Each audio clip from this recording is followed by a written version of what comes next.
Hello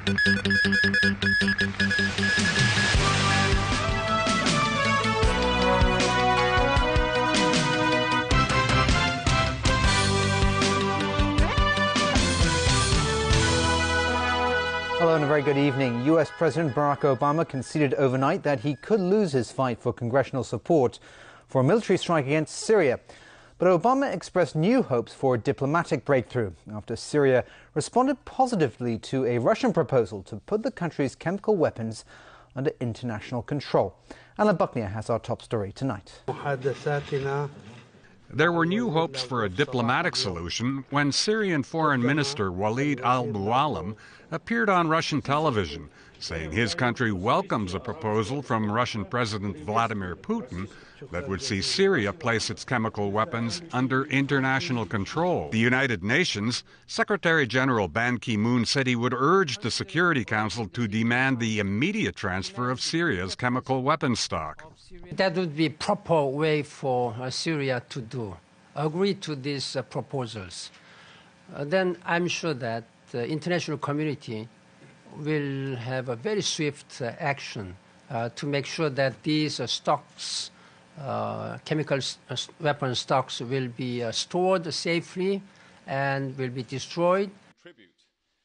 U.S. Secretary of State John Kerry, in England as part of a European tour to drum up international support for an airstrike on Syria, expressed skepticism that Assad would go through with the proposal. Sure, he could turn over every single bit of his chemical weapons to the international community in the next week. Turn it over, all of it, without delay, and allow a full and total accounting for that. But he isn't about to do it, and it can't be done, obviously. Meanwhile, a vote set for Wednesday by the U.S. Senate on Obama's planned military strike was unexpectedly postponed. Senate Majority Leader Harry Reid cited international discussions as the reason. Alan Buckner, TVB News. An explosion ripped through a building at an industrial park in Guangzhou just before noon today, killing at least 4 people and injuring 14 others. Authorities are investigating the incident, but it's suspected that dangerous goods were being unloaded from a truck at the scene of the explosion. The blast occurred at a warehouse in the Baiyun district of Guangdong's provincial capital. Windows of a nearby shopping mall were smashed and heavy smoke could be seen coming from the site hours after the explosion. Today's blast follows one yesterday on a busy street outside a school in the resort city of Guilin in Guangxi. 2 people died and 17 others were injured in that incident. It's also suspected that explosive materials were being transported aboard a tricycle at the time. An Indian court today convicted 4 men in the fatal gang rape of a woman on a bus in New Delhi last December. The men were convicted in the fast-track case in a New Delhi court. They lured the woman and her male friend onto a bus, beat them both and raped her repeatedly. She was manhandled so severely she died of injuries 2 weeks later. The case set off waves of protests and gave voice to years of anger over the treatment of women in India.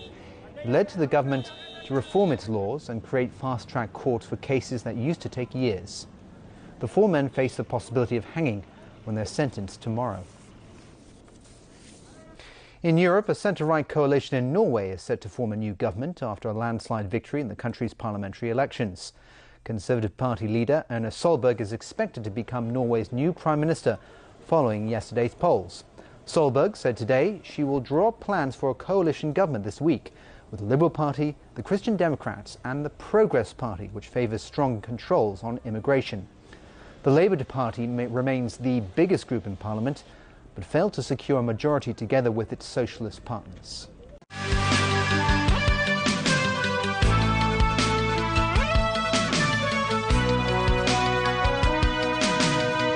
Welcome back. A young boy from Shanxi province on the mainland who had his eyes gouged out, allegedly by his aunt, received prosthetics eye implants in a Shenzhen hospital today.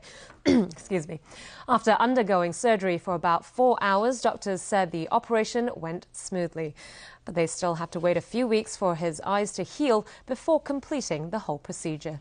Doctors said before surgery that they had 2 options, including one that required a soft tissue graft from Guo's buttocks to hold the implants in place. One of the doctors explained to the media the details of the prosthetic eyes. This prosthesis, which is painted exactly like a normal eye with a cornea and the white portion of the eye, will be placed over it, and that occupies the rest 30% of the volume. So the initial step will be the surgical implantation of the orbital implant, and then after the healing takes place 4 to 6 weeks after the surgery, the ocular prosthesis will be placed. After the surgery, the doctors told the media that Guo's right eye had enough soft tissue on its own, but his left eye needed the graft. We were really happy to see the right eye, and we could put an implant and with a good closure. Once when we went to the left eye, the tissue was totally scarred, and we did not have any much hope to go forward with putting in a biointegrated implant. Guo will be staying in Shenzhen for his recovery over the next few months.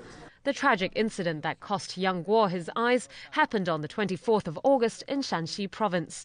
According to media reports, the boy was lured into a field by a woman while he was playing outdoors, where his eyes were gouged out. Based on blood found on her clothes, the police identified the boy's 41-year-old aunt as the suspect in the case, but she committed suicide 6 days after the attack. Hong Kong's country parks may be next on the development list as the government sources land for long-term housing projects. Although the chief executive insists a balance between land demand and environmental conservation will be maintained, experts say times have changed. Stephanie Choi reports. In a move which may have taken some by surprise, former Police Commissioner Tang Qingxing was made chairman of the Country and Marine Parks Board. Chief Executive Lun Changying believes Tang's expertise will help strike a balance between conserving Hong Kong's green heritage and meeting the SAR's overall and long-term development needs. Occupying a large area of Hong Kong, country parks are not just about conservation, Leung said, but also about recreation. The CE believes that a board consisting of members with diverse backgrounds will safeguard the collective interests of the people. Hitting back at speculations that Tang is leading the way for future housing plans in conservation areas, Leung raised the example of the government's decision to cut down housing supply in the Northeast New Territories. The government's decision to scale back its plans was prompted by the Advisory Council on the Environment after the area was assessed. But surveyor Lau Ping-chung points out that in the long run, country parks should not be ruled out as a source of land. And if Hong Kong's economy continues to grow, there is a possibility that we may need more land that we can think of today. But a former director of the Hong Kong Observatory believes using country park land for housing would be disastrous. Lam Chiu-ying described the idea as cancerous, and allowing the cancer to spread would destroy Hong Kong's country parks. Lam added that there is enough land for housing, for example, on abandoned farmlands. Stephanie Choi, TVB News. The Equal Opportunities Commission wants the government to include third languages as a stepping stone to certain civil service posts. As Vicky Kung reports, this arrangement may open up more government jobs to non-native Chinese speakers. It can often be hard to get around Hong Kong if you don't speak Cantonese, let alone get a job. But if you know Cantonese and English and a third language, the Equal Opportunities Commission thinks civil service doors should open for you. It also doesn't think all civil servants need a passing grade in Chinese language public examinations in order to work for the government. In our everyday operation, particularly in a lot of even civil service, they actually do not require a lot of those classic Chinese at all. They only need actually practical Chinese.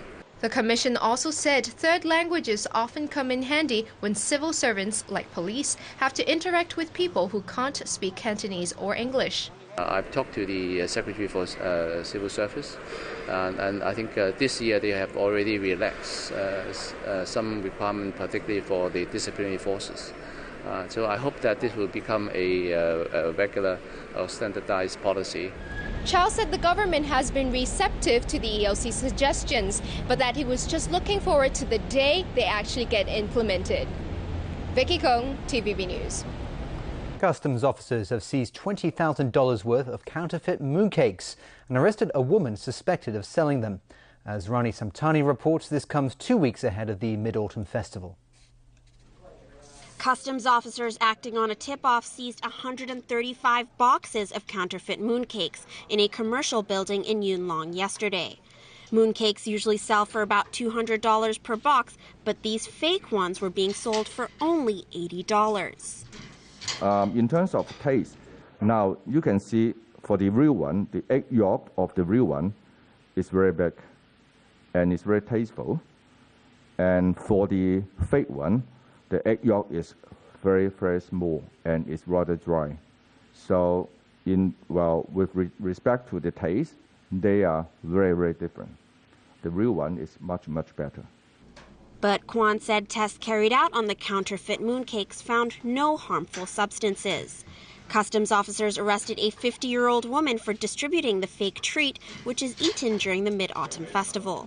They found the mooncakes believed to have been made on the mainland at the back of the suspect's cosmetology shop.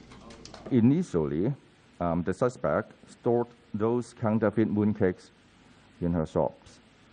When she received order, she will deliver the mooncakes, the fake mooncakes, to the customer outside her shop. It's believed that she had only sold a handful of the mooncakes before she was caught. You can identify the counterfeit mooncakes from its packaging. The counterfeit mooncake boxes have an added ingredients label, which is not found on the genuine one. Meanwhile, the Center for Food Safety says all 266 samples of mooncakes it took passed their chemical and microbiological tests. But the center's spokesperson has reminded people to limit their mooncake intake, as they are mostly high in sugar and fat contents. Rani Samtani, TVB News. Various attractions on Lantau Island joined hands for the first time to lure tourists in. 9 large-scale activities will be held in venues such as Tai O, Asia World Expo and Silvermine Bay. The organisers said that they hope to draw in tourists from all over the globe, which is why they purposely avoided October's National Day holiday. When asked whether country parks should be used to build housing, the organisers said that the island's attractions are streaming with tourists. The government should therefore provide more details before discussions take place, they said.